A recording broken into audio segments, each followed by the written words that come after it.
Yo, what's good? Welcome back to my channel.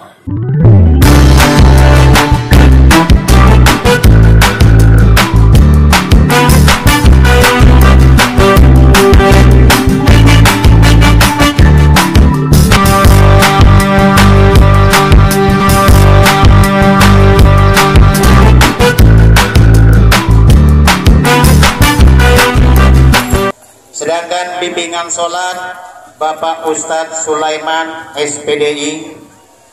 Untuk selanjutnya mengenai keuangan Panitia Hari Besar Islam atau PHBI Kecamatan Pontianak Barat.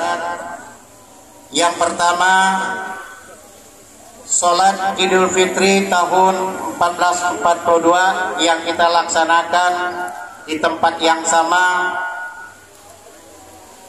kita memperoleh kas kita sebesar 5 juta rupiah. Yang kedua, pendapatan sholat Idul Adha 1442 Hijriah sebesar 4.200.000 rupiah.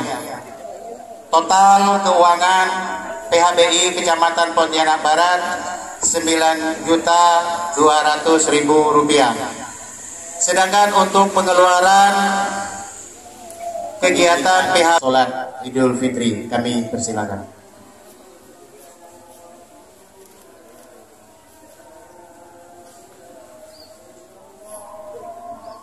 Bismillahirrahmanirrahim. Assalamualaikum warahmatullahi wabarakatuh. Waalaikumsalam warahmatullahi wabarakatuh. Innal hamdalillah nahmaduhu wa nasta'inuhu wa nastaghfiruh. Wa na'udzu billahi min shururi anfusina wa min sayyiati a'malina. May yahdihillahu fala mudilla lahu wa may yudlilhu fala hadiya lahu. Asyhadu an la ilaha illallah wahdahu la syarika lah wa asyhadu anna Muhammadan abduhu wa rasuluhu la nabiyya ba'dah. Rabbi ishrah li sadri wa yassir li amri wahlul 'uqdatam min lisani yafqahu qawli. Amma ba'd. Hadirin kaum muslimin dan muslimat jamaah salat hari raya Idul Fitri yang dirahmati oleh Allah. Alhamdulillah, yang pertama dan yang paling utama kita selalu bersyukur kepada Allah Subhanahu wa taala karena dengan limpahan rahmat, hidayah dan inayahnya kepada kita semua. Sehingga dengan izin Allah pada saat ini kita masih diberi kesempatan oleh Allah, diberikan kesehatan dan kekuatan.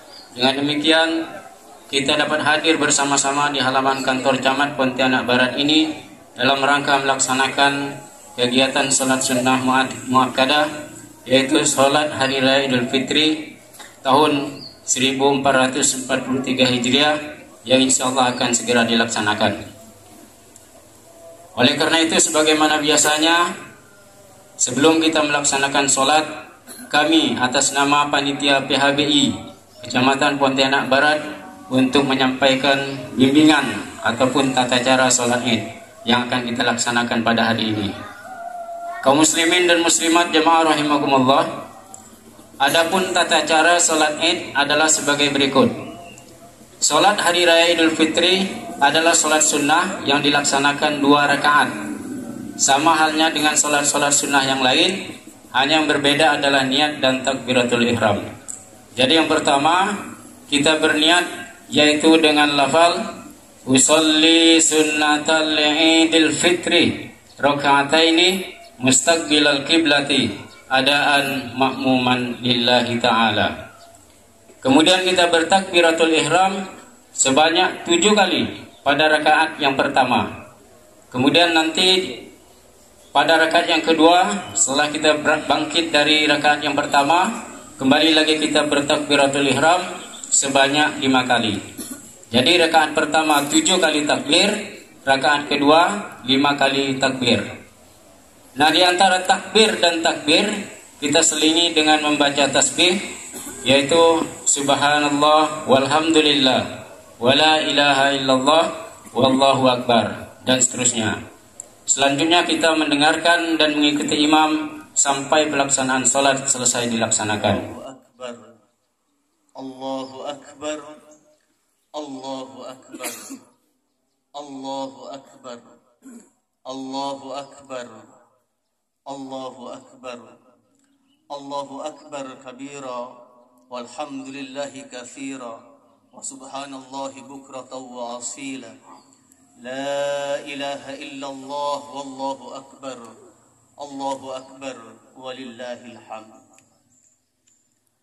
نحمده ونستعينه ونعوذ بالله من شرور أنفسنا ومن سيئات أعمالنا من يهده الله فلا مضل له ومن يضلله فلا هادي له أشهد أن لا إله إلا الله وحده لا شريك له وأشهد أن محمدا عبده ورسوله اللهم صل على محمد وعلى آل محمد لا نبي بعده أما بعد فيا عباد الله فيا أيها المسلمون أوصيكم ونفسي بتقوى الله لعلكم ترحمون وقال الله تعالى في كتابه الكريم أعوذ بالله من الشيطان الرجيم بسم الله الرحمن الرحيم يا أيها الذين آمنوا اتقوا الله حق تقاته ولا تموتن إلا وأنتم مسلمون صدق الله العظيم وصدق رسوله النبي الكريم ونحن على ذلك من الشاهدين والشاكرين والحمد لله رب العالمين. Sidang Hari Raya Idul Fitri yang saya hormati, pertama, kita banyak bersyukur kepada Allah. Dengan anugerahnya kita diberikan kesehatan dan kekuatan. Untuk itu kita bisa melaksanakan sholat Idul Fitri di tempat ini. Mudah-mudahan kita semua ditetapkan sebagai hamba Allah dan ditetapkan juga sebagai umat Rasulullah Sallallahu Alaihi Wasallam. Untuk itu tidak lupa salawat dan salam kita haturkan, kita persembahkan ke hadapan ikutan kita Nabi besar Muhammad Sallallahu Alaihi Wasallam yang telah mengeluarkan umatnya dari kegelapan kepada yang terang benderang. Para hadirin yang saya hormati, tidak henti-hentinya setiap momentum Idul Fitri kita diingatkan tentang tujuan dari dilaksanakannya puasa Ramadan. Tidak lain tidak bukan, yakni la'allakum tattaqun. Mudah-mudahan kita semua menjadi pribadi orang-orang yang disebut oleh Allah sebagai orang yang bertakwa, di mana janji Allah orang yang bertakwa itu dalam surah Ali Imran 133 dijanjikan dengan balasan surga. Wasari'u ila maghfiratin min rabbikum wa jannatin arduhas samawati wal ardh u'iddat lil muttaqin. Bersegeralah kalian semua kepada ampunan Tuhanmu yang telah menyediakan surga seluas langit dan bumi, diperuntukkan hanya untuk orang-orang yang bertakwa. Bagaimana kita menjadi pribadi yang bertakwa? Allah juga mengingatkan kepada kita kriteria orang yang bertakwa itu, para hadirin. Orang yang bertakwa itu pertama, alladzina yunfiquna fis sarra'i wad dharra, menginfakkan hartanya baik dalam posisi lapang maupun sempit. Di mana momentum bulan Ramadan ini kita dilatih dua hal, aqimus shalah wa atuz zakah. Hubungan vertikal kita kepada Allah dan hubungan horizontal kita kepada sesama manusia. Aqimus shalah, kita dilatih di bulan Ramadan dengan selalu kita sholat tarawih, di mana sholat itu hukumnya memang sunnah, tapi hanya ada di bulan Ramadan. Untuk apa? Karena kita akan dilatih setiap malam. Seharusnya umat Muhammad Rasulullah itu bangun malam untuk melaksanakan kegiatan-kegiatan yang bersifat vertikal kepada Allah. Sampai-sampai latihannya itu disampaikan oleh Nabi, man qama ramadhana imanan wa ihtisaban ghufira lahu ma taqaddama min dhanbi. Barang siapa yang mendirikan Ramadan, apa yang didirikan? Salat di bulan Ramadan. Imanan, dengan penuh keimanan, wa ihtisaban, dan penuh dengan perhitungan. Perhitungan di sini bukan matematika, tetapi kita yakin apa yang kita lakoni adalah semata-mata menjalankan syariat yang disampaikan oleh Nabi besar Muhammad sallallahu alaihi wasallam. Ghufira lahu ma taqaddama min dhanbi, maka kita akan diampuni dosa-dosa oleh Allah. Lalu yang kedua, kita juga dilatih tentang, para hadirin, tidak selalu dalam posisi nafsu mutmainnah, jiwa yang tenang, tetapi kita sering jiwa ini mengalami berbagai macam hal. Maka di dalam firman Allah, jiwa itu dibagi tiga. Ada jiwa atau disebut nafsu lawamah, jiwa yang menyesal. Yang kedua, nafsu ammarah, jiwa yang penuh dengan amarah. Dan yang ketiga, nafsu mutmainnah, jiwa yang tenang. Tentu kita pingin menjadi pribadi atau jiwa kita tenang. Tetapi terkadang kita nggak dapat memungkiri. Karena pada penciptaan dasar tubuh kita, para hadirin, ada 4 rahasia yang disampaikan oleh Nabi besar Muhammad sallallahu alaihi wasallam yang diriwayatkan oleh Jalaluddin As-Suyuti dalam kitabnya Ar-Rahmatu fit Tibbi wal Hikmah. Apa kata beliau? Khalaqallahu al-insana min arba'ati asya.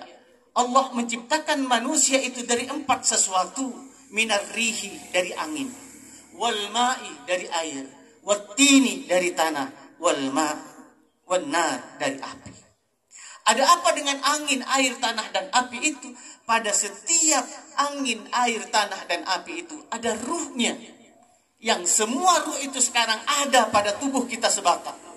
Sehingga tidak heran kita pingin menjadi suami yang baik.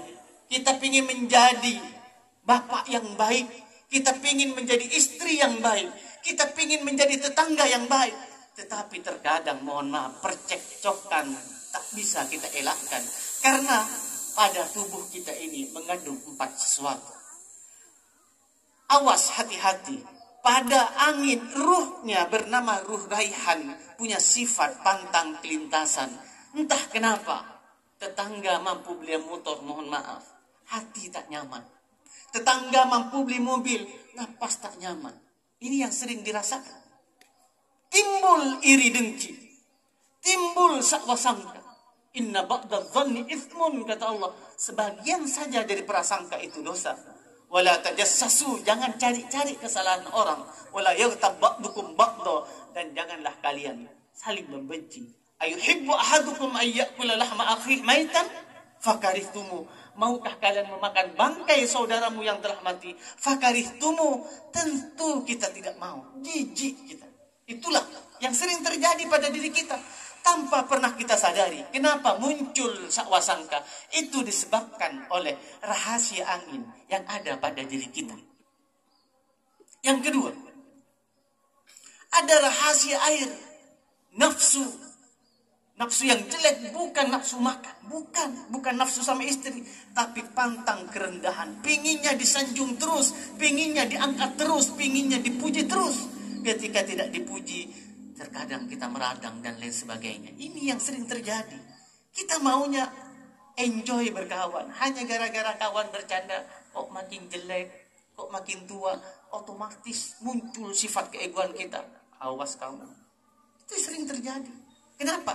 Pada diri kita ada sifat rahasia air, nama ruh air, namanya ruh rahmani. Yang ketiga, yang tampak pernah kita sadari, ada ruh tanah pada diri kita. Telah menjadi daging kulit bulu pada kita ini. Maka disebut ruh tanah itu ruh jasmani. Maka tubuh ini disebut jasmania. Sifatnya pantang kekurangan. Kapan ruh hamba Allah itu merasa kurang? Ketika hamba Allah itu ada pada tubuh ini. Kita kekurangan terus. Rumah sudah punya, kendaraan sudah punya, rumah sudah 1, pingin 2, pingin 3, kendaraan begitu juga. Tak pernah mau kita merasa cukup. Karena memang ada sifat. Dan inilah yang terjadi pada bangsa kita. Mohon maaf, kejaksaan, KPK, kepolisian harus menangani kasus korupsi yang dilakukan oleh pejabat negara kita yang rata-rata mereka sudah punya uang miliaran. Kenapa masih harus korupsi? Karena tanpa disadari dia mengikuti sifat pantang kekurangan yang ada pada tubuhnya disebabkan oleh rahasia tanah yang disebut ruh jasmani. Dan yang keempat, ada ruh api pada diri kita, dijelmakan menjadi darah oleh Allah. Makanya sifat darah ini sama dengan api. Ada apa dengan api? Ada ruh, namanya ruh idofi, punya sifat pantang kalah. Disitulah ada sifat setan. Setan itu adalah sifat ketika kita tidak saling mau mengalah. Itulah sifat setan. Keempat dosa yang disebabkan oleh 4 rahasia ini akan dihapus oleh Allah manakala kita menunaikan zakat fitrah. Makanya para hadirin, orang tua kita, guru kita dulu pernah menyampaikan manfaat dan fadilah dari zakat fitrah itu ada 3. Setiap kebaikan 3 itu ada 4 kebaikan. Kebaikan yang pertama mengandung 4 kebaikan. Apa itu? Diampuni dosa 4 anasir, angin, air, tanah, dan api. Apa itu? Sifat pantang kelintasan disebut hawa, sifat pantang kerendahan disebut nafsu, sifat pantang kekurangan disebut dunia, dan sifat pantang kalah disebut setan. Maka orang yang menunaikan zakat fitrah, insya Allah keempat dosa ini akan diampuni oleh Allah. Yang kedua, kebaikan yang kedua, ada 4 pembagian kebaikan juga. Yang pertama, ditetapkan iman di sisi Allah, dipanjangkan umur di sisi Allah. Yang kedua, yang ketiga, dimudahkan segala urusan, dan yang keempat, dijauhkan dari bala segala bala. Dan kebaikan yang ketiga, ada 4 kebaikan juga untuk kebahagiaan kita di akhirat. Apa itu? Mahligai, tempat tinggal kita di surga. Kita butuh tempat tinggal nanti di akhirat, di surga. Yang disebutkan salah satunya di surga Aden. Orang yang masuk surga Aden akan mendapatkan rumah yang terbuat dari mutiara putih. Kita nggak tahu, itu hanya pengkabarannya. Kabar suka kepada umat Rasulullah bagi orang yang menunaikan zakat. Yang kedua, pakaian kita di surga. Yang dikabarkan bahwa pakaian orang surga itu terbuat dari sutra. Murni, kita nggak pernah. Saya secara pribadi nggak pernah punya kain sutra murni. Ini pakaian. Yang ketiga, makanan kita di surga. Dan yang keempat, minuman kita di surga. Itulah sebabnya apabila kita menginfakkan harta kita baik dalam posisi lapang maupun sempit, untuk apa? Karena zakat fitrah mutlak dan wajib bagi yang kaya, dan bagi yang miskin pun wajib. Apa sebab? Karena yang dikehendaki oleh Allah, zakat fitrah itu zakat bagi jiwa, agar supaya jiwa kita menjadi bersih. Dan ingat pesan Nabi Muhammad SAW bahwa siapa yang puasa bulan Ramadan, saumu syahri Ramadan mu'allakun, akan digantung bainas sama'i wal ard. Puasa bulan Ramadan itu digantung antara langit dan bumi, wala yarfa'u, dan tidak akan diterima oleh Allah, dan tidak akan diangkat oleh Allah illa bi zakatil fitri, kecuali zakat fitrah. Wajarlah para Allah, usikum wa nafsi bi taqwallah la'allakum turhamun. Wa qala Allah Ta'ala fi kitabihil karim, a'udzu billahi minasyaitonir rajim. Bismillahirrahmanirrahim. Ya ayyuhalladzina amanu taqullaha haqqa tuqatih wa la tamutunna illa wa antum muslimun. Usikum ibadallah wa iyaya amana Allahu an qabil ma'siyah wattaqullah innallaha ghafurur rahim. A'udzu billahi minasyaitonir rajim. Bismillahirrahmanirrahim. Innallaha wa malaikatahu yusholluna 'alan nabi ya ayyuhalladzina amanu shallu 'alaihi wa sallimu taslima. Alhamdulillahirabbil alamin. Assalatu wassalamu ala asrafil anbiya'i wal mursalin wa ala alihi wa sahbihi rasulillahi ajmain. Hamdan na'imin, hamdan syakirin, hamdan yuwafi ni'amahu wa yukafi mazida ya rabbana. Lakal hamdu kama yanbaghi li jalalika wajhikal karim wa 'azimi sultanik. Rabbana amanna bima anzalta wattaba'na ar-rasula faktubna ma'asy syahidin. Allahumma inna zalamna anfusana dhuluman katsira wa la yaghfiru dhunuba illa anta faghfir lana maghfiratan min indika warhamna innaka antal ghafurur rahim. Rabbana ighfir lana wa liwalidina warhamhuma kama rabbayana shighara wa li jami'il muslimina wal muslimat bi rahmatika ya arhamar rahimin. Rabbana hab lana min azwajina wa dhurriyyatina qurrata a'yun waj'alna lil muttaqina imama. Rabbana ij'alna muqimas shalah wa min dhurriyyatina rabbana wa taqabbal du'a. Allahumma taqabbal minna salatana wa siyamana wa qiyamana wa qira'atana wa ruku'ana wa sujudana wa du'a'ana wa kull ibadatina kama taqabbal ta'ala anbiya'ika wa awliyaika was salihin. Rabbana atina fid dunya hasanah wa fil akhirati hasanah wa qina adzabannar. Ibadallah, innallah